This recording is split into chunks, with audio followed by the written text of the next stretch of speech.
Hello viewers, pada video kali ini saya ingin ngebahas fitur auto lag pada jam tangan Casio G-Shock.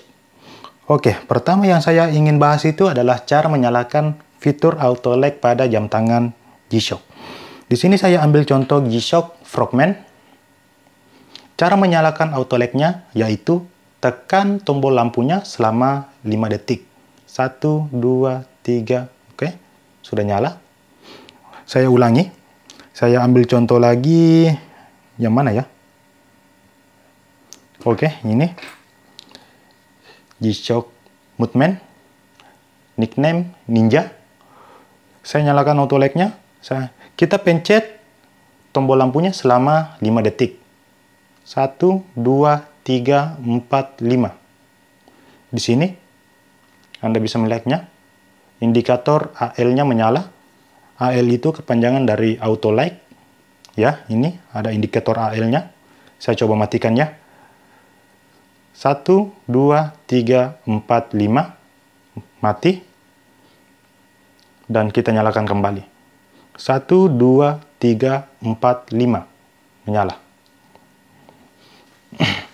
Dan cara mengoperasikannya sangat mudah. Kita nggak perlu untuk pencet tombol lampunya. Kita cukup miringkan saja kira-kira 40 derajat lebih, maka dia menyala.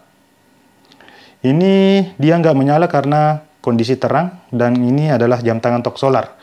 Beda halnya jika jam tangan non tok solar, ini mempunyai fitur auto light. Kita nyalakan, 1, 2, 3, sudah nyala. Ini indikator auto lag-nya sudah menyala, ini bagian bawah. Kita miringkan sebanyak 40 derajat lebih, menyala ya. Ini saya nggak pencet, lihat tangan saya. Oke, menyala. Menyala. Sudah ya, untuk tutorial menyalakan fitur auto lag pada jam tangan G-Shock. Kemudian, seri apa saja yang tidak memiliki fitur auto lag? Biasanya seri basic dan non tok solar. Untuk lebih pastinya, silahkan cek di web resmi dari G-Shock. Saya tunjukkannya. Oke, ini saya sudah tunjukkan. Untuk link resmi dari G-Shock, saya sudah selipkan di deskripsi video ini. Oke, kita ambil contoh ini, GA110. Kita dapat melihat fitur auto lag-nya di fungsi jam. Oh ya, ini sebenarnya bahasa Jepang, dan saya sudah terjemahkan web ini. Untuk cara menerjemahkannya, silahkan klik ini, kemudian terjemahkan. Ya, nggak usah DM saya lagi, Bang, cara terjemahkan webnya gimana? Kok tulisannya tulisan aneh, kanji gitu? Ya, kok gitu amat cara pertanyaan Anda di IG. Di sini ada tulisannya, lampu LED dengan fitur lampu otomatis. Nih, lampu LED dengan lampu otomatis. Ya, kemudian sebentar.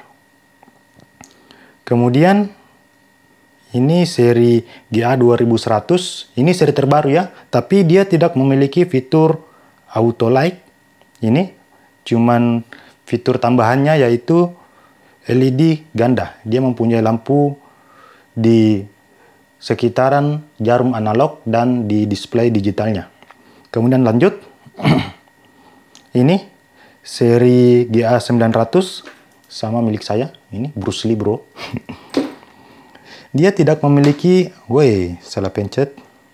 Kita lihat di fungsi jam, dia tidak memiliki fitur auto light. Ini lampu LED dengan super eliminator. Dia cuma memiliki teknologi super eliminator.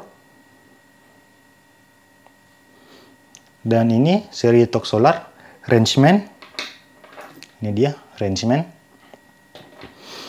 Dia memiliki auto light. Indikatornya ini LT ya.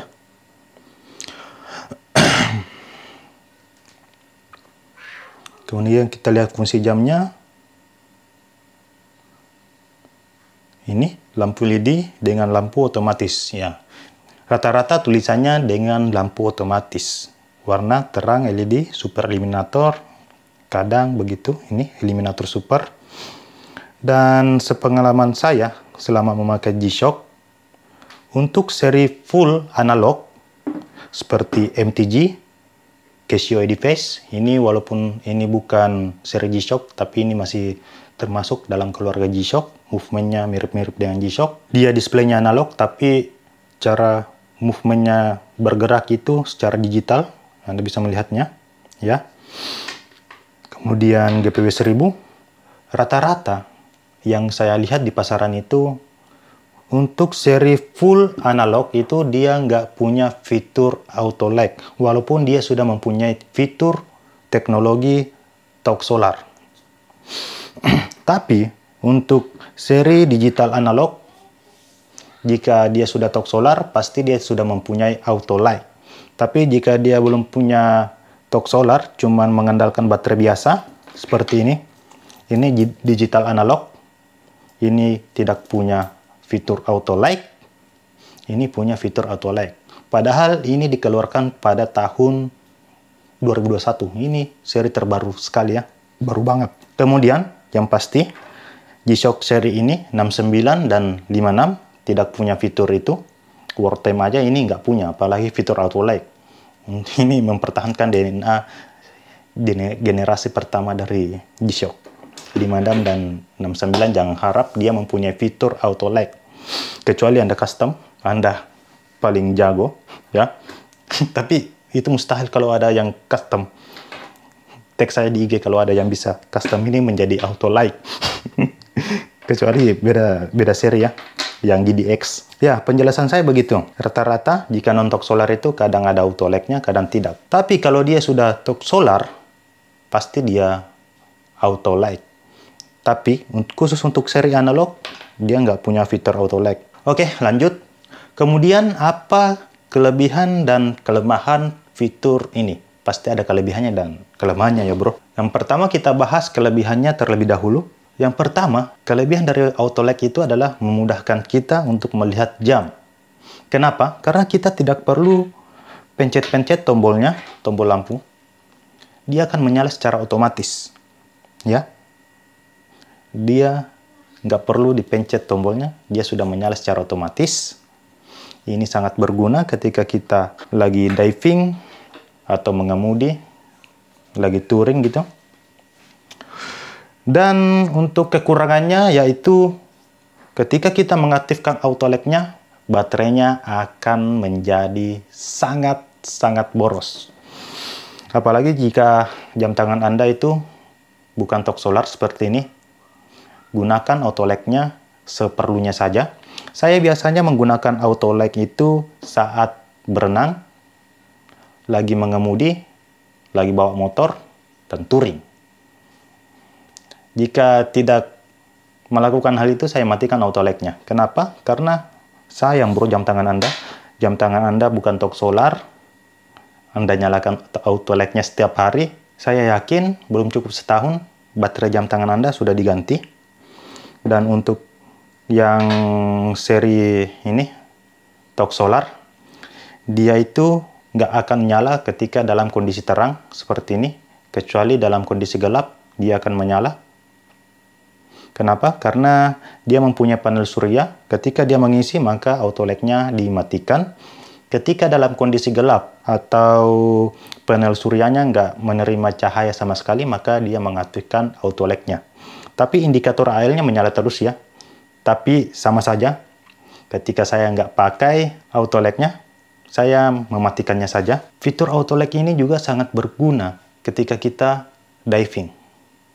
Ingat, saya selalu tekankan ketika saya mereview jam tangan, jangan pernah memencet tombol jam tangan Anda di dalam air. Jadi saya mengaktifkan auto lag dari jam tangan saya sebelum turun ke air.